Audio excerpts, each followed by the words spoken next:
before we go anywhere, we just want to dedicate 30 seconds at the top of our first episode to this pandemic, because afterwards we wish to talk about it no more. Isn't that right? Yeah, Lee, let's address the elephant in the room. Let's get it out of the way. The big C word. We're not going to mention it. We're just going to touch on the fact that we nearly cancelled our podcast. We've already cancelled our Sandbank Scramble launch event, and we were going to bench the whole thing. And we've actually decided quite the opposite, that we're going to push on and push it out to the world. Yes, we feel a responsibility to you guys, I think now more than ever, to provide a little bit of feel-good and escapism in the world. So it's for that reason we are going to continue with this podcast, and we will not mention the C word from this point on. No, that's it, done. Excellent. Right, let's dive into the good stuff. Here we go.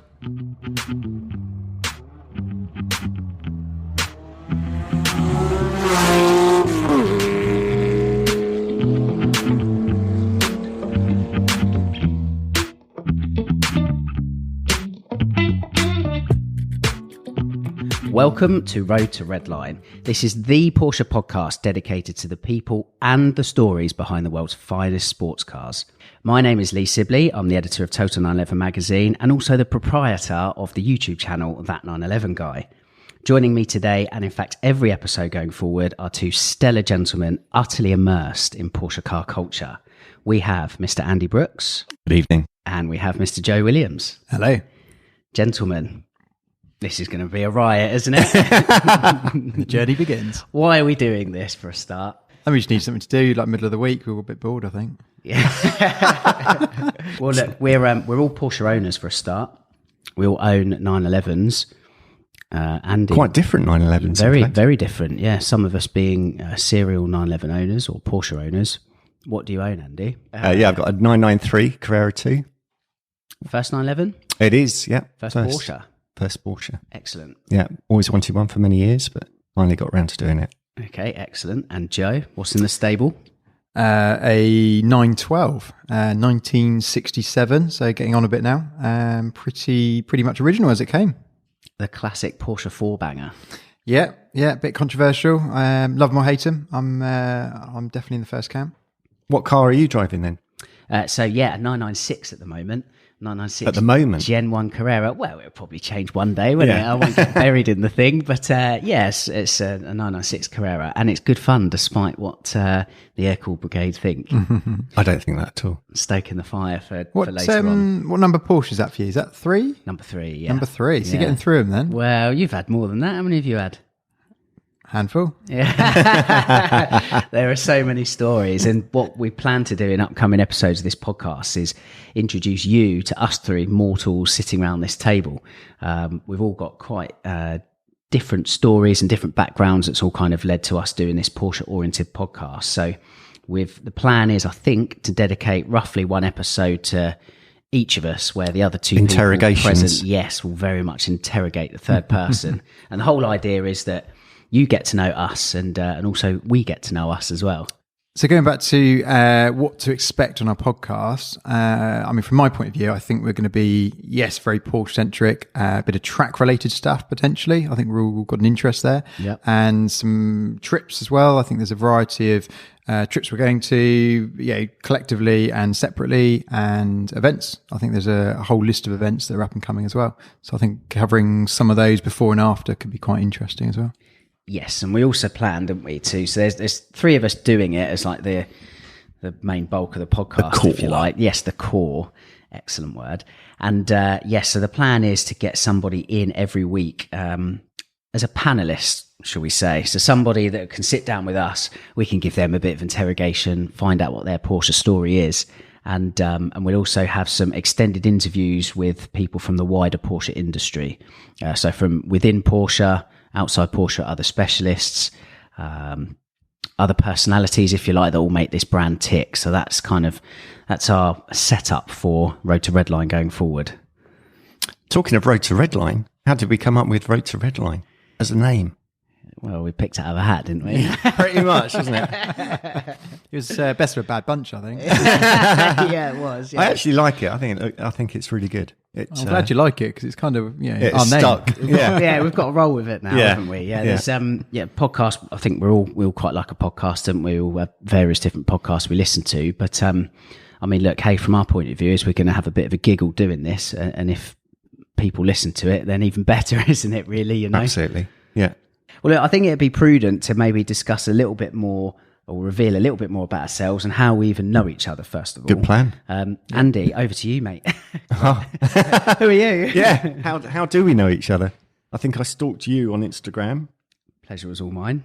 And Joe, you came along to... I came along to your breakfast meet that you organised. Yeah. Which has been renamed. I don't know whether it was by the power of Google Translate or some well-placed sources in Germany, but we changed it, or you changed it to Die Frühstückgruppe. Wow, that is good. I think it's more of a Dutch twang in there. It was, but it was good. It was good. Deutsche. I was trying to make it cool. So, okay. yeah.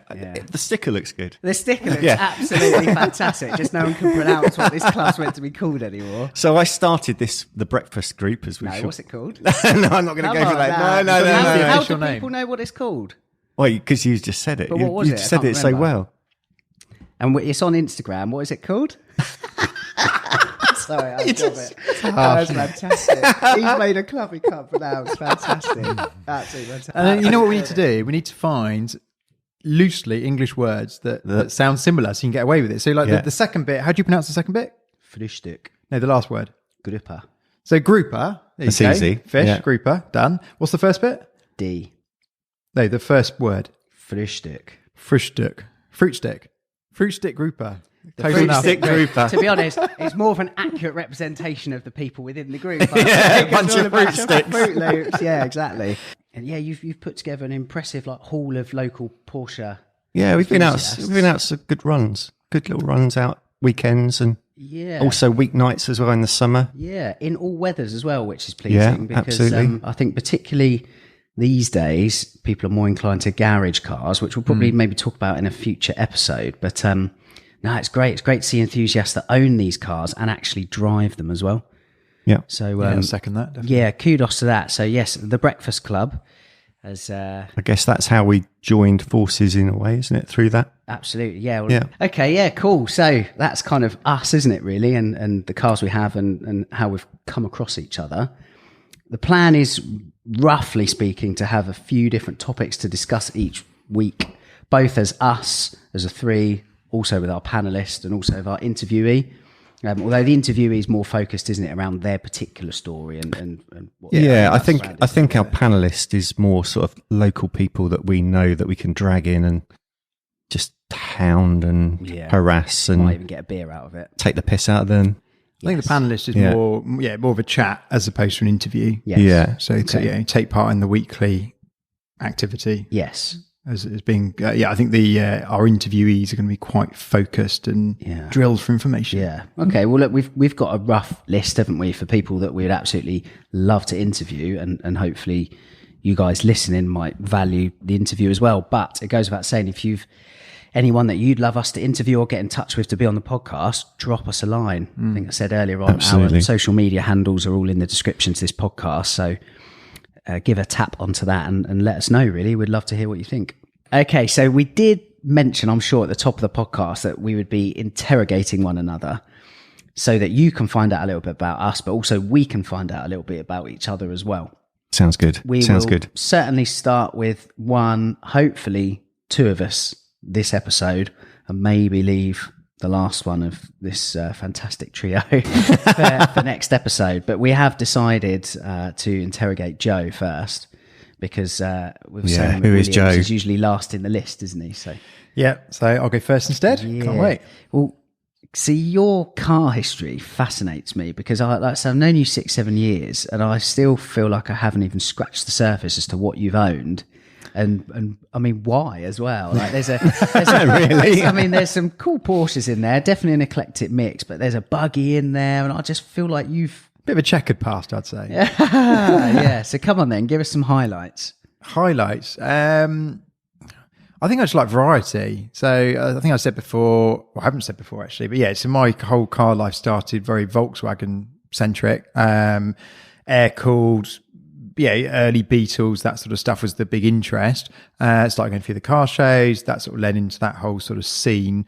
So yeah, lots of Beetles and a couple of campers. Wasn't really my sort of thing, but had a play with them because they looked interesting. But split screens or bay windows? Both, yeah, bay windows, split screen, but really early split screen, like a 1954 something or other. Cool. Wow. Yeah, cool, but just terrible to drive. It's kind of, they look nice, but don't really do much. And they were probably worth about 500 quid then. Yeah. I mean, they were worth okay money. Now they're worth ridiculous money, but yeah, they were obtainable as opposed to sort of out of touch. And then the fun stuff was beach buggies. Had lots of beach buggies, probably 5 or 6 different beach buggies. Mostly bought and then tinkered with. One built from scratch that had a big magazine feature and all that sort of thing. I still, to this day, for the money, you can't have more fun and more smiles than a beach buggy in the summer. Yeah. Just incredible fun. Stand by that. And then, modern stuff varied a lot. Varied even a lot. Had some American stuff, had a couple of big American pickups. Old or new? Would have been like a mid-90s Dodge single cab pickup, which was great fun. That was V6, which was a bit different. And then followed that up with a big twin cab Harley Davidson edition F-150 V8 with all the bells and whistles. And they're just silly. I mean, there's no, crazy. They drive terribly. They're just about getting a straight line, don't go around corners. All the things you wouldn't buy a car for, but they're just a giggle. I never knew you had that. Yeah. And it was giant. And I because I was sort of young and a bit, I thought I was cool. And this thing was big and blacked out. So I bought a number plate for it, which was B1100W, which basically says blow. On a blacked out big American pickup, just looked super dodgy. Joe, the local drug dealer. It kind of looks like it. It just seemed, might as well poke fun at it. So that was funny. Number plates is something I don't know if you know. I've got a weird little collection of number plates. Good at buying them, rubbish at selling them. If anyone wants to buy one, I've got a few to get rid of. You got to be called Joe, though. Yeah. I've only got a couple of weird collection things. Number plates is one, and I might as well confess the other. It's getting better, but I quite like a 1970s Honda monkey bike. Ah, cool. Oh, somebody said it's cool. Yeah. Not many people say that's cool. You wouldn't have realised this from your headphones, but actually, Joe, when he said that, he didn't look at either of us. He just looked to the floor. But he found some sort of social retribution there. I did. We had a connection. Digging it, yeah. The collection went up to 9 at one point, and being that I don't really ride them was a bit ridiculous. 9? 9, yeah, 9. Oh my God. Wow. What's the fascination there then? I have no idea. I just thought they were the coolest thing ever as a kid. So even when I was like 16, everyone else went and bought like mopeds, and I went and bought a monkey bike, and I looked ridiculous. And everybody just ripped the piss out of me because, like a full-size person on a mini motorbike is ridiculous. But again, have you still got some now? Yeah. I've still. That sounds like fun. I think I've still got 4 or 5 of them left. So I need to get rid of some more. At one point I had 2 in our lounge. I mean, they were nice, pretty looking things, but my other half wasn't. She's quite accommodating, but I wouldn't say it was her first choice to have little motorbikes in her lounge. I thought they looked cool. So there's one still in my kitchen. You've probably seen it. You'll have to come around and see it. Yeah. We're down to one in communal spaces. The others are in the garage. You're like the Paul version of Johnny Smith. You know Johnny Smith? No, enlighten me. As in fully charged.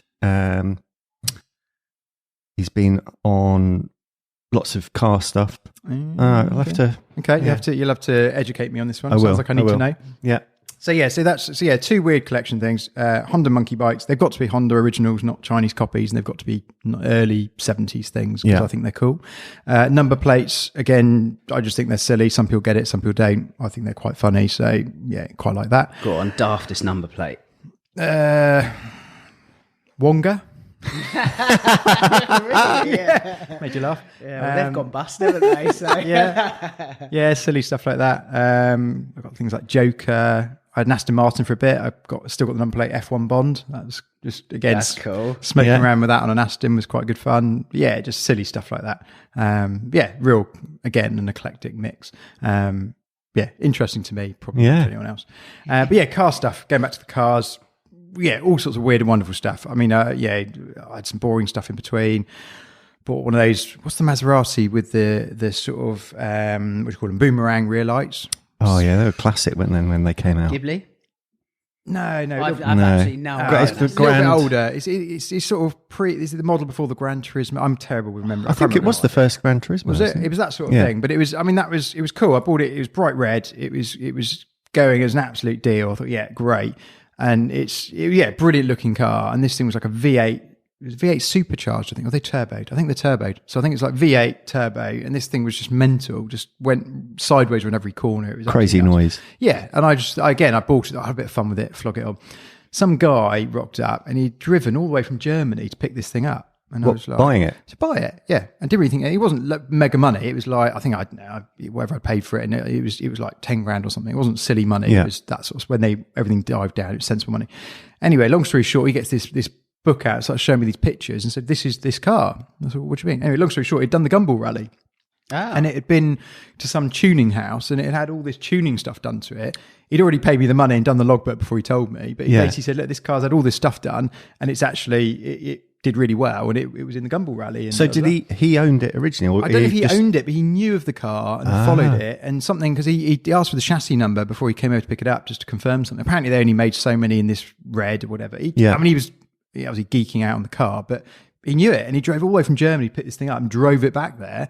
And it had all this mad racing history behind it. And I was like, okay, that's cool. So yeah, weird stuff like that went on. But yeah, lots of weird project stuff. I could show you some pictures of some really weird cars. Yeah. Which is look forward to that. Yeah. Sounds good. I'll remember stuff as we go. Okay. Well, look, why Porsche then? Where does that fit into all this madness of buggies and? I think it's natural progression from Volkswagen into Porsche. Just happens to a lot of people. I mean, there's a lot of lineage there. I'm the same. A lot of crossover. I think if you appreciate one, you appreciate the other. Most people that own Volkswagens only drive Volkswagens that can't afford a Porsche. There's an interesting statement. Boom, drop the mic. Yeah. Good job we're Porsche focused and not Volkswagen focused. But yeah, I think it's just a natural progression. I think, yeah, if you appreciate German cars, then most people end up in a Porsche. I think simple as that. First Porsche? Agreed. First Porsche, what was it? I think actually it was a 996 Targa. My first 911. Yeah, it was 996 Targa. Terrible car. I'm trying to think what one actually looks like. Oh, 996 Targa. It's weird. It's got like the whole glass cassette roof thing sort of drops in and then slides back behind the rear window. Yes. Weird. Yeah. To be fair, for the time, it followed the 993. Yeah, which was a similar concept, wasn't it? I guess. Because the whole point of it was that redesign at the time is keeping the coupe silhouette, which I think it did well. And the 996, the back essentially, wasn't it? Yeah, lifted out was a hatch. Yeah, I remember now. Yeah. So I mean, it practical. Practical. Yes, else. I think it's got a funny sideline. I love a Targa, but I think a lot of them, the silhouette from the side, where they change the line slightly, just kills it. Yeah, the rear 3/4 window goes to a point rather than around. On the coupe. I think it really struggles, which is why I'm quite obsessed with it. I think the 991 Targa is a brilliant piece of kit. I think the way it works and the lines, they got it all back, and I think that is fabulous. But yeah, that car, it was Tiptronic as well, so it was just the worst combination. But that was my first 911. But I had good fun with it, enjoyed it. And actually what it did is it was just that introduction to going, well, this is better than what I've had before. Let's do some more of this. So how long ago was that? God, it must be a good 12 years ago. Yeah, probably about that. So yeah, a little while ago. I've got quite a good story about my second one, which was we were over on an industrial estate at the time, and there was We Buy Any Car had an office there. And you quite often saw cars, being dropped off there.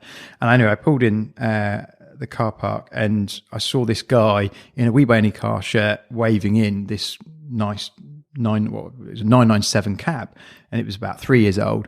And I just thought, there's no way that this person is ditching off a 3-year-old 997 cab to We Buy Any Car. I mean, they're well known. I think now they're better than they were, but at the time they were well known for just robbing cars. Yeah. This can't be anyway.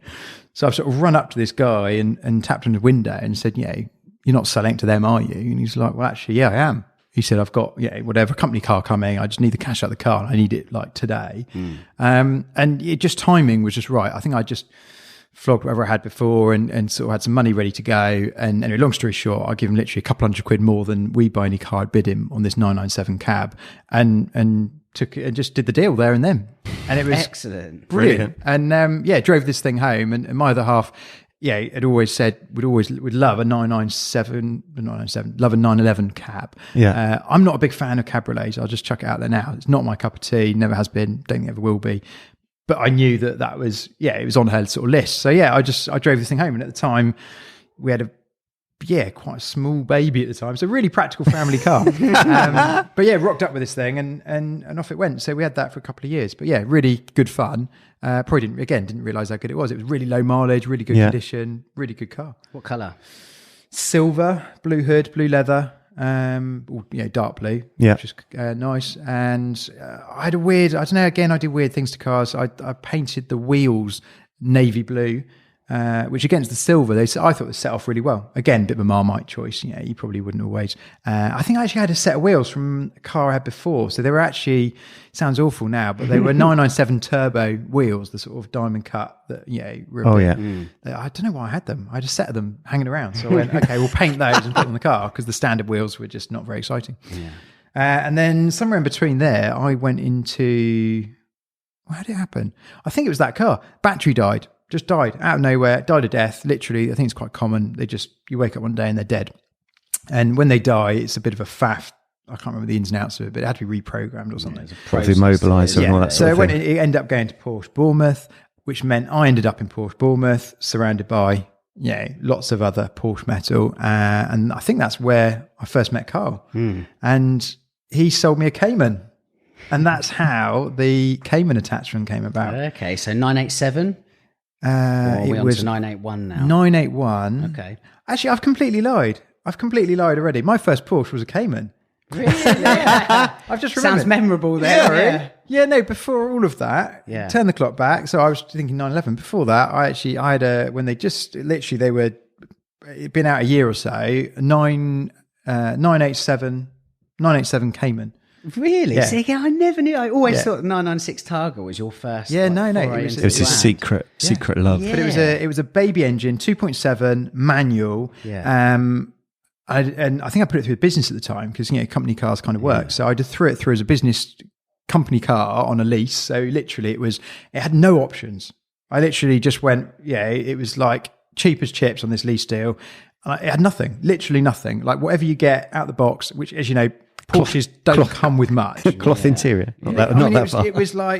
I think it might have just about had leather, but it was borderline nothing. Yeah. And it was brilliant. And that I think still a good combination. A manual, again, it works in other stuff as well, but manual, the smaller engine, so you kind of scream it around a bit more. You have to work it. Yeah. And I had brilliant fun. And I got to learn that car really, really well. And I think that's that was the tipping point of going, oh, okay, these are really good. These are really, really good. And the only reason I think I ended up with that is because I've got a weird thing. I quite like a big old man saloony type car. There's a thing there. Not had one for a long time, but I went through a stage of quite liking them. Mercedes CLS, which has got the massive boot on it. Okay, yeah. Again, it was a company lease deal type thing. I had this thing a week, and someone drove in the back of me. I was stationary, and they were doing 60 mile an hour on dual carriageway. Drove in the back of me. Oof. Ouch! So the massive great boot just disappeared, and suddenly I was like carless. Oh, yeah, and then I started looking again. Somehow I went from an old man saloon into the Cayman, polar opposites. So that was actually first Porsche. Right. Okay, so there you go. There's a bit of. So that's where the Cayman thing comes from. Yeah. So the Cayman started there. Then came the 996 Targa. Then came the 997 cab, and then in between that I flirted with the Aston Martin, and that was a Vantage. One of the longest cars I've owned. Yeah, V8 Vantage. Had it 3 years. Loved it to death. Brilliant. I mean, just you couldn't trust it at all. It was really temperamental. It was all the things it shouldn't be. But it was just an amazing thing to enjoy and own. Put a smile on your face every time you go in it. They still look good. I think they're underrated. Undervalued in some ways. I mean, in terms of value, incredible car, and I think brilliant. Yeah, they're not the best drive, and yes, they're lazy, and all the things why you wouldn't buy a sports car, you could argue. But then a lot of them are the reasons you would buy a sports car. hand built. It's that original. Yeah, things do fall off and you got to stick them back on. And there's weird bits in them that are off weird cars. There's bits of Fiesta in there. There's bits of Volvo in there. Bits of Ford, everything. everything. Ford. I mean, you can name all sorts of stuff. I mean, the best one was the fob. So the key. If you ever look at an Aston Martin Vantage key up to 2010ish, I think they are. It's a Ford Transit key. Genuinely Ford Transit key. That old, long silver with the oval thing. Spot them a mile away. And the fob, if you peel the leather back on the fob, it genuinely actually still says Volvo underneath. So they literally use Volvo. Transit, you said, didn't you? So they Transit on the key. So it had separate key, separate fob. It was I see. fob The alarm. and key. Yeah. Keys from a Transit, fobs from a Volvo, but actually still says Volvo under the leather. You peel it off and it's just, they haven't it's not a generic one at all. They've literally bought it from Volvo and gone, right, we'll use that. Yeah. But great. But that car was great. I got out of that purely because I just thought it was a good time to sell the car. The mileage was kind of at that tipping point where it was just, okay, it's a good time to get out of this car. And when I bought that, the dealership, I bought it from secondhand from a specialist, they just taken on a Fiat Abarth dealership. And the guy said to me, look, just come and drive this little Fiat 500 Abarth. See, I know you're not going to buy one because we've just done a deal on that, but just come drive this thing because they're just great fun. Yeah. And I had an absolute blast in this thing. So sold where's this going? Well, it is ridiculous. So I sold the Aston and I went and bought a Fiat 500 Abarth. Mental. I think my wife had literally thought I lost it at the time. I literally drove this thing home and she thought it was the most hideous, ridiculous thing ever. And she was like, what are you doing? What and I have just you thought, done? well, even if I just bumble around it for 6 months, it would just be fun. I had the thing for a couple of years. I had great fun with it. It's amazing the noise they make. I think they're, for what they are, if you want something small, park it anywhere, round town, just to blat around and have some fun in, it's good fun for not a lot of money. Yeah. I think they're quite cool. Well, Dickie Bird tells me you got one now. Yeah. No, the round town hack at the moment, exactly that. Yeah, fairly recently, changed that for another one of those. So gone back to one, which is something. But so it's that I actually then chopped that in when the 997 thing happened in Bournemouth, and that's when Carl sold me a yellow 981 Cayman. So that was the next Cayman on the list. But again, that was a really nice car, really well spec'd, all the right bits in the right places. Lovely car. It was their demonstrator. Yeah, it really worked well. Was it that car or another Cayman? There was a story quite famously told me. That one. The yellow paint. one. Yeah. So my yellow Cayman got accidentally painted. We had a big industrial unit on the airport, and the unit next door manufactured skips. And the boss went away for a couple of nights and his lads decided to paint the skips in the yard rather than in the paint booth thing. And basically they oversprayed with enamel skip paint a couple of hundred cars. Oh my God. And the nearest one to their yard was my yellow Cayman. What colour? Bright yellow. No, the colour of the skips. That's orangey red. Nice. I came out late. It was dark, winter, all the rest of it. Got in the car, put the windscreen wipers on, and it just sounded like a piece of sandpaper. Yeah. And I was like, what the hell's going on here? I was like, I could not work out what it was. I was like, anyway, got home, didn't think too much of it. Next morning, I've come out, and literally my car is completely, not just a little bit, like the whole thing, glass, paint, the whole thing, and red on yellow works really well. Completely covered. I actually covered. Wow. 3 different valeters had a go at it. Couldn't shift it. And then, you couldn't make it up, could you? No, you couldn't. And actually, I think Jake from FCD. Yes. He came along, got put in contact with him, and he spent 3 days by hand machine polishing this stuff off the paint. And it just, hideous job. Yeah, but I think it's not just on the paint; it's also on the seals and the windscreens. What did the skip company do or say about it? Massively apologetic. He pretty much handed me his checkbook and just said, "Just whatever it takes, just fix it." Yeah. Okay. And he said, "Look, just do it, whatever it takes." So that was kind of how it all happened. And that was it wasn't long. It was only a few weeks after getting the car, and it was it was the the fanciest, newest Porsche I'd ever owned. So I was a bit gutted, really, I suppose. I guess that soured it. Yeah, it does. Yeah. Especially when you know someone's been all over it. And and after that, like you'd be washing it occasionally and you'd find a bit of overspray that had been missed somewhere. It's a bit of red. It's probably, wherever it's knocking around now, it's probably still got a bit of red overspray on it somewhere. The fruit pastel. Yeah. But yeah, that was a cracking car. And yeah, if we're going to carry on the Porsche vein. So yeah, then that, again, it just sort of started on that slippery slope, really. And again, another demonstrator. I can't remember what I popped in for. Probably just for a coffee with Carl. That's normally how it went wrong. And they had a really nice 991 GTS coupe. Gen 1, wouldn't it? Gen 1, naturally aspirated. Nice car. Yeah, really lovely car. Demo car again, low mileage. It was really low mileage. Like, I had 1,000 miles on it. They were kind of umming and ahhing whether they could let it go as a demo. But again, it was the right time of the month. They wanted to get another car gone, all the normal story. And yeah, deal done. And that was a brilliant car. And I really loved it. And I didn't realise, I think I say this a lot, but I did not realise how good that car was until I got rid of it. Yeah, I think it's a real sweet spot, isn't it, of the 991 range, particularly the early 991s with a Nat Asp engine. Yeah, definitely. Yeah. It just sounded, they sounded amazing. I think that noise, I think even now, I don't know, what would be, is there another, what was after 991 GTS that sounded better than that? Well, no, not without going fully GT with the GT3.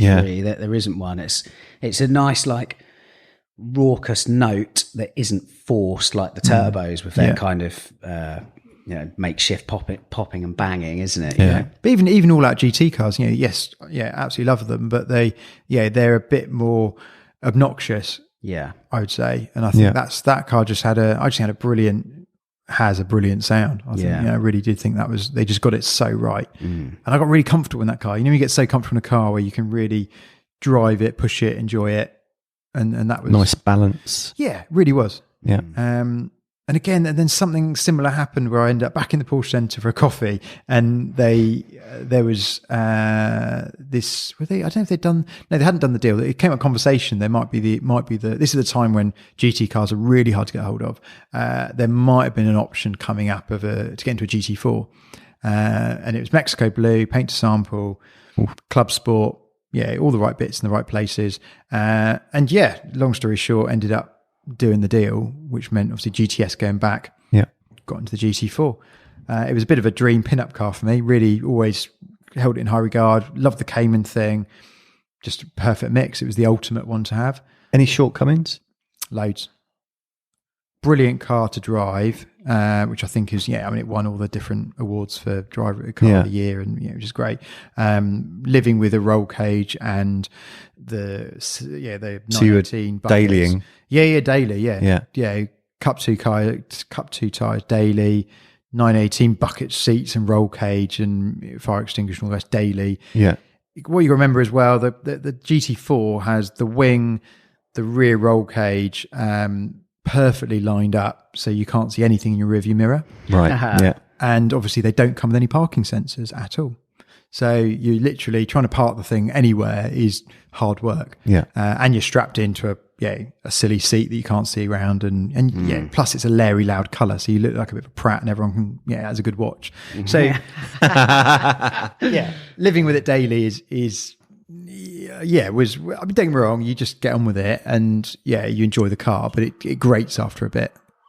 Yeah, maybe it's an age thing. I think you just sort of, I don't know, when you as you get a little bit older, you want everything to just be a bit easier and just to work, and it was great, but it's... Hence looking back at the GTS quite fondly. Yeah, no, I think that's really what hit home. I was like, actually, hindsight, should have stuck with that GTS. If I had that car now, I'd be more than happy. It would just... So 991 Gen 1 GTS versus Cayman 981 GT4. I think they're similar money now, knocking around the 75k mark. Very, very similar, yeah. What would you take? Gosh, that is a tough one. I mean, on different days with the wind blowing different directions, I could pick either. I think actually I probably would just, at the moment, I would go 991 GTS. Yeah. Just as an all-round daily. At the moment, what do I want? I mean, I've got a different car, which I share as a track car. So that kind of scratches that itch and ticks that box. So if you don't need, if you're not interested in tracking it all day, the GTS. Yeah. Okay. 100%. So how did you go from all this water-cooled finesse, if you like, with the 911s and Cayman? Huge power. And then you've gone to, Oh, the 912. air-cooled four-banger, yeah. Yeah. So I'm just to give you a little idea. So the 912, some people know, some people don't. Yeah, obviously four-banger. It's a 1600 engine. And my one just about makes 90 horsepower at the wheels. So, yeah, a little bit different to the bigger, muscly stuff. But it's a 67 car, long bonnet, silhouette of the 911. I mean, to all intents and purposes, people would think it's a 911. It's not until you hear it, isn't it? You think, okay, there's two cylinders have gone awry there. Yeah, but it still sounds nice though. It doesn't. They do still sound nice, and that's what surprised me. I think I looked at it and thought, okay, likes to my old Volkswagens. Was looking around at nice early oval Beetles. I was looking at Carman gears. I was kind of thinking, look, something early and air cooled, and then that it caught my eye. Long story short, and I thought, actually, that's a really good mix. I just didn't. I didn't really want to I didn't have the budget, to be honest, for the big money air cooled Porsches. I mean, you're into big money if you want to go into 6 cylinders and all the rest of it. Yeah. And actually, that car came up at what I thought was a cracking price. And I thought, well, actually, if it's a bit like a fast Beetle, then that would kind of suit me. I was expecting something Beetle powered. I loosely assumed it was going to be a bit like a hot Beetle. What it turned out to be was very different. And actually, you can tell it's Porsche engined and Porsche engineered, and it goes a darn sight quicker than a Beetle does. Yeah. And it was a pleasant surprise. I mean, I was so chuffed. I mean, I was expecting not a lot and got loads way more than you thought. Loads more. And actually, it's a car you literally almost overnight you fall in love with. And it's just that instant puts a smile on your face. Has it been restored? It was, so it had been restored about 10 or 15 years before I bought it. Yeah. I see it reasonably well. I mean, it wasn't like a concourse nut and bolt type job, but I didn't want that. I wanted something that I could use. And what I didn't want was anything that was too good. I didn't want anything that was too bad, because I then get a bit obsessive in terms of restoring something and it becomes too good to use. And it was right on that. It just fitted the bill really well. It looked the part. It was tidy enough. I mean, I've done a few little bits and pieces to keep it cosmetically good, bits of paint and whatever. We've gone through a lot of the running gear now, which has made a big difference. But other than that, it's basically solid. Yeah, it always looks good. Yeah, it's super solid. The running gear is really good. All the bush is done, suspension. Just gone through all the bits to make it work really well. Yeah, and it's just an absolute joy to own. Whether you're leaving it somewhere, and that's the thing. I'm not bothered. I literally drive it all year round. It becomes the daily through the spring, summer. Daily smoker last year, wasn't it? Yeah, pretty much. Yeah. And actually, then you suddenly go, well, what do I really want to do 6 figures on a new Porsche again? And at the moment, no part of me does. No. But at that end of the market, people are losing a lot of money. It's costing them a lot of money to get in and out of cars. The 992 doesn't quite do it for me. I was just, so then you're back to, and then I was thinking, what does it do? If you're going to drive the old one all summer, track car to go out on the track with, and if you've got a little smoker for around town in the winter, where does a newer, bigger money 911 sit? And at the moment, I don't need one. So it's a real momentum car, that one, isn't it? We've said that before, like threading the corners on a nice country road. And actually, when we go out for a drive for the breakfast club, the 912 is there amongst the best of it, and you can see your grin a mile away. You're arguably having the most fun out of the lot. I think you've said that before, Andy. Yeah. No, I think I'd second that. I mean, it's I think the enjoyment factor that's the thing. You're not actually. It's one of those cars. You're not going that fast, but you feel like you're going really fast. And I have to say, what a head turner that car is as well. When we've been out and about in it, and everybody, man, woman, and child, turns around and has a look at that car. Everybody, but it's nice because I think it's appreciated and not envied. Yeah, and that's what I love about it. You get kids taking pictures, you get people stopping you and say, "Oh, what a cool car!" And because it's just got that whole combination of being sort of classic, old, in a good way, and it's not pretentious, it's not showy, it's just really, it's a really loved car. It's got different arches on it, isn't there? The 912 arches usually are nice and subtle, whereas they're normally really flat to the body. Yeah. So, again, I've not got to the bottom of it because they've not been stitched on that we can see. I've had a good look under the wings, both front and back. It's got sort of almost flared arches all around. Yeah. If somebody's a bit more geeky on exact variations than me, they might be able tell me how and when it all happens. But yeah, normally really flat-sided arches on a 912, and mine's got these quite cool flares all round, which is quite subtle, but when you point them out, it becomes more obvious. But again, gives it that look. Yeah, we'll put some pictures of the 912, and maybe Joe, you'll care to share some other pictures from cars you've had. Go back to the Cayman question, because you have a track car which is a 987 Cayman. Indeed. And to be honest, the story behind it is absolutely cracking in terms of money spent versus smiles had. Yeah, no, I'll give you a bit more on that. So, good friend of mine, Chuck, obviously he will be a panelist on here fairly soon, I'd imagine. We got chatting about wanting to get on track, and threw it out there to a wider crowd. And there was a few of us knocking around at the time, and thought, well, actually, can we get a collective going in terms of a good track plan. car? Yeah, we thought, okay, even get like 4 or 5 of us involved, assuming that not everyone's going to be able to make every event, so we could kind of that sort of thing. When it's an occasional spare car, it just you divide it down by the numbers, and the whole thing becomes affordable and enjoyable. So we thought, okay. Actually, it turns out getting collectors of people to put their hand in their pocket for toy cars is quite difficult. But yeah, sounds a good idea, but when it comes down to it, no, it getting does. the money. Yeah, no, it does. So, but we actually realised that the two of us were quite serious about it. So we went, okay, sod it, let's just do it. And if anyone else jumps in, great. If not, then we were fully prepared to go halves on it. So we both thought, okay, well, it's half price, so that's a result. It's it's cheaper than doing it on your own.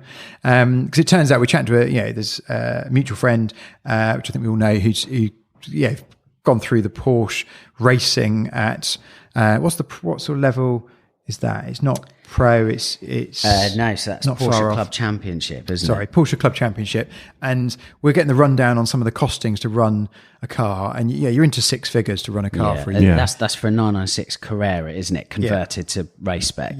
So you're talking, you're taking, at the time was, like a 10 grand Carrera, spending probably 50 or 60 grand on prep, and then you're spending 6 figures to race it for a year. And we were just like, well, that's astronomical. Mega money to get on track. So we started looking at options of what car to get into. 996 was on the list, to be fair. We very nearly pressed the button on a 996 Nine Meister. Okay, yeah. Don't know them well at all, but they had built and prepared this sort of GT3 looking, loosely spec'd car, very track focused in every way. I think it was probably about 18k, something like that from memory. But it was kind of all done. It was kind of ready. Someone had done it all, and it was ready to go. And it was top money for, if you, like I said, you could buy a 10 or 12 grand 996 and do the work. So we look at our options anyway. And in the end, we kind of, but that was, what sort of age? Early, it was an early-ish 996. What age would that be? Okay, so 2000-ish maybe? 98, 99. Yeah. So I think it was sort of, 99, 2000, thereabouts. Yeah. So we're looking at it going, okay, so we're into a car that is 15 years old before we start. So that brought different challenges, and then what are the other options? That led us to the Caymans. Long story short, we went into a 2007 Cayman for about 10 grand, which had already had a full engine rebuild. So it had 100,000 miles on the clock, but it had one of the dreaded bore score issues, but it had all been done under a big warranty claim. So it had new engine basically. Who did the engine? Was it Hartec? I think it was. I'm pretty sure it was. I can't remember now exactly. I've got the paperwork for it somewhere, but I have to double check. I think it was a Hartec one. I mean, they're quite well known and pretty solid. So we were kind of, okay, great. We've got a car. Let's just go and run it for a bit and see what happens. And as always, you start buying bits. So we started accumulating a few bits and pieces. We just bought stuff really well. We sort of found stuff that was either been on cars and come off, different tuning bits. Picked up some just deals as stuff. It's amazing what you can pick up. That's when somebody moves a car on, and they want to sell it as a standard car. So we took that car through, and then over the last probably been 3 years now, maybe we're into 4 years. I have to double check. It's now turned into an awesome track car. We've got fully adjustable suspension all round. We put carbon fiber bucket seats in it. We took every bit of interior out of it pretty much. Weighed every bit. It was 84 kilos, not including the seats of interior. So that's like, a lot in terms of foam. It's a passenger. Carpets. Yeah, definitely. And then we swapped out the big electric seats for these lightweight seats. Played around different gear change setup on it. We put GT3 throttle body on it, GT3 brake cylinder on it. things like lines, changed the brakes completely for track focus brakes. We've just added some more track focus semi-slick tyres, did the plenum intake. So yeah, sort of a whole list of bits that we put half a cage in it. So that was the biggest probably initial thing we did, is we thought, okay, bit of safety, put a little half cage in it that was properly fabricated into the car. So it's got some structure. It's not just it doesn't just look pretty. It should actually help us if we were getting really wrong. And that's it. We just went, right, let's just get it on track. And we've done quite a few track days now, and it's been flawless. I mean, actually, Lee, you've been out with us, and 3 of us ran the car around Silverstone all day, back to back. We literally stopped for an hour for lunch. It didn't rest other than that. It just went round and round, and it just did it all day non-stop. Marvellous. Phenomenal car. And owes you 20 grand, you were saying, all in, which for a well-sorted track car is incredible value for money. Incredible value. We might even be sub 20k, but we're somewhere between 15 and 20k is where it sits at the moment. And yeah, it's a brilliant piece of kit. And we were out there, and we were going past GT4s, we were going past new GT3 RSs. And it's just suddenly we sort of dawned on us that actually we've got a bit of kit that does work, and it's just down to actually learning to drive the car well. Yeah. And don't get me wrong, we're not great drivers. Have you sort of done instruction for track days? Oh yeah, so we will take whatever instruction's going. Yeah. We've been lucky enough to have a day sat in with Rob Colborne. Absolutely brilliant day that was. So he does a lot of road instruction as well as track. I think he does some, he's got a regular seat up at the Experience Centre for Porsche. Top guy. And the day we had at Silverstone was phenomenal. I mean, in the morning, it was much more learning the track, learning the lines. He spent some great time with us, really, really liked the way he did things and his ethos and just the whole way that he reads a track. And come the afternoon, we all just settled into this sort of getting comfortable in what we'd done in the morning. Yeah. And that's when it all started coming together. It's so important that the tuition on whatever you do, it's tuition. You can never have enough tuition, in a car. And there's plenty of pro race driver will say that as well. We've had some great instructors. I mean, he was brilliant. We did a day at Thruxton, and we had Mike Wilds there, who's, if you Google him, again, big Porsche fan. He's an interesting character. Really, really interesting guy. Doesn't give much away in person. And then once the conversation started going, it turns out that his best friend lives probably almost a stone throw from my house and my friend's house who we'd share the car with. He's got a boat down here in Poole where we are, even though he's up Oxford way, I think. And actually he's got a little Porsche collection himself. He's driven Le Mans. He had an F1 drive back in the day. I mean, this guy, really 3.2 Club Sport, isn't it? I think that's his pride and joy. Yeah, super rare car again. Really cool guy. Brilliant instructor. I mean, super chilled. I mean, I've never been in a car where someone's so relaxed on a Sunday drive, but is flying past everything. I mean, when someone can make it look that effortless, it's quite something. Yeah. So that was brilliant. I mean, so we've had some really good instructors around and grab whatever instruction. But what we've learned is actually we don't need the cars to go any faster. We just need to learn to drive better. And if you want to go fast, just get an instructor in the car with you. Yeah. Well, this is it. And what an absolutely cracking project that is, and a real advocate of you don't need to spend the earth to go and have fun. And like you say, the Silverstone track day, we were flying past far superior metal. But I think for the guys in those cars, there's a lot riding on it, and scared of using it. Whereas, us in the Cayman, we were probably pushing a bit more because we just felt we could, I suppose. Less to lose. Yeah, and that's it. And it was real good fun. And again, I would say out of everyone at that track day, I can't imagine anyone had more fun than we did in that little Cayman. What an incredible machine. And actually, interestingly, so in a couple of days' time, we've got another track day booked at Silverstone, this time with these new tyres, which are sort of a semi-slick tyre. So, quite excited to go back and actually see where we sit with that. And what's the weather looking like? At the moment, looks pretty good. So I think we're going to get a nice day of it. There's a friend of ours going with a new GT4, which would be interesting to see that on track. It'd be really interesting. He's not spent much time on track, so it'd be really interesting to see our Cayman against the latest GT4 and how that fares through the day. So I think that'd be interesting. There's another chap going with a 981 Cayman GTS, so that'd be interesting. He's Fast Mike. Yes, indeed. fairly handy behind the wheel. So I think that could be interesting as well. So yeah, I'm hoping it doesn't turn into a race day, but he's the karting king for the Breakfast Club. So. For the bumper. Yeah. Bumper boy, wasn't he? Yeah. Pass by touch. That's it. So hopefully there'll be none of that Friday. But yeah, no, excited to get it back out. First track day of the year. So keep you updated with that, definitely. Cracking. Excellent. So we've got a plucky 912 as the sort of semi-daily smoke around town, and a Cayman track car with Chuck. Yes. Yeah. So that, all the Porsche stuff is between those two. Yeah. So having said that, would you ever own a new Porsche?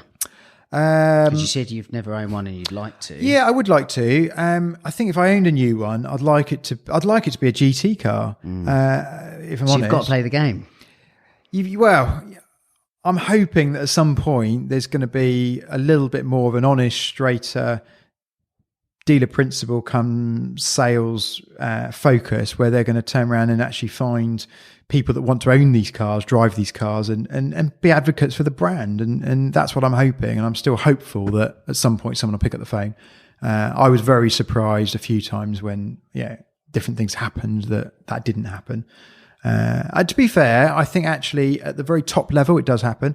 I went to a cars and coffee thing at Porsche Portsmouth, got chatting to a chap there who had a new GT3 on the way, and he was there in a 997 GT3 RS, which he bought. And he told me the story. I got chatting to him, and he basically said, I bought the car because I wanted a track car. And this is back in the day before they were sought after. Yeah. And he basically bought this thing for whatever it was, circa 60k. He said, well, if I run this thing on track for 3 or 4 years, I'm probably going to lose 10 grand a year. Yeah, it'll owe me 35k, and I can stomach that as a track car. Over the 3 years he owned it, it went from being worth 60k to being worth 120k. And suddenly by accident, he'd bought himself a premium GT car that everyone wanted. To be fair to him, what he did do is he kept it, he carried on tracking it, and still owns it to this day. When the new GT3s came out, completely out of the blue, somebody from Porsche Reading found him on a list somewhere that he had bought this 997 GT3 RS and still owned it, picked up the phone to him, out of the blue completely, would you like the new GT3 RS? Excellent. I thought, what a brilliant story. Absolutely excellent. And it just gave you back a little bit of hope that actually somebody somewhere is looking at the system going, okay, let's find people that want these cars. Actually would reward those that are worthy. Correct, yeah. Mm-hmm. And it's good. Difficult, isn't it? I mean, if you look at the 996 RS, they couldn't give them away at the time because the playing field was a lot different to what it is now, and there's 682 of those cars worldwide, and the reason there is only 682, it's quite a weird number. It's not that they chose to build that; it's literally they could not give them away. And now, as we said, a 991 Gen 1 GT3 RS, there are thousands of them, thousands. So it's a different ball game, isn't it? And I mean, that is a car. I mean, not that we particularly want to get into exact figures and numbers of every car, but I mean, that is heading for dipping below the 6-figure mark, I think. I think this year, I think we'll see GT3 RS Gen 1s, sub 6 figures. Which is great because it comes back into the hands of the enthusiasts then. Yeah, definitely. There's people that have grown up wanting a Red Sport or a GT3 RS, poster on the wall from back in the day. And, there's an opportunity to own that legend now. So definitely, that's the positive to it, isn't it? I suppose. But you'll end up with some incredible cars reappearing on the road and on the track. To be honest, I think it's better for the brand to see those cars out being used. They're so iconic in their style and their look. They are a bit obnoxious, but that's all part and parcel of an RS GT3 car. And I think that's, if you want to get people into the brand, then what better rolling advert have you got than a Larry, bright coloured GT car rolling down the road? Very true. So, Joe, hopefully. That is a cracking car history, genuinely cracking. And I'm sure as these episodes roll past, we shall unearth even more from your just completely quirky car history. Yeah, there's a lot more to it. So I reckon there'll be a few more interesting and embarrassing bits to come out that you'll remember. Yeah. Well, look, so cheers for sharing your story, Joe. Right, Joe, 10 quick fire questions. Air or water? Air. Favourite Porsche model? I've not heard of that one.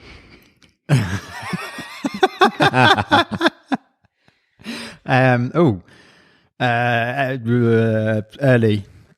Early. Okay. Favorite Porsche colour? Mexico blue. Said with doubt or conviction? There's a lot of colours, and you put me on the spot. It was the right. first decent solid colour that came to mind. It's my Okay. go-to, so I'm going to stick with it. Ultimate Porsche icon? Magnus Walker. Favorite track? Yes, I'm going to say 2. Silverstone or Goodwood? Tafouche or not Tafouche? Tafouche. Stock or hot rod? Hot rod. Athletic or bubble butt? Athletic. We still talk about cars at this point. Yeah. Cars and coffee or track day? Track day. And lastly, is the Cayman a real Porsche? Of course. I just slipped off at the end there, I know. Yes.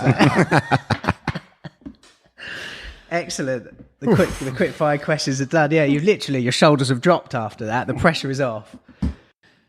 Right, guys. So I think we're going to leave it there for tonight. I think it's been an interesting insight. So next time round, we're going to be delving into history of Andy and history of Lee, both of which I think I might take the lead on doing a bit of probing. So tune in for the next one. And till then, it's Road to Redline.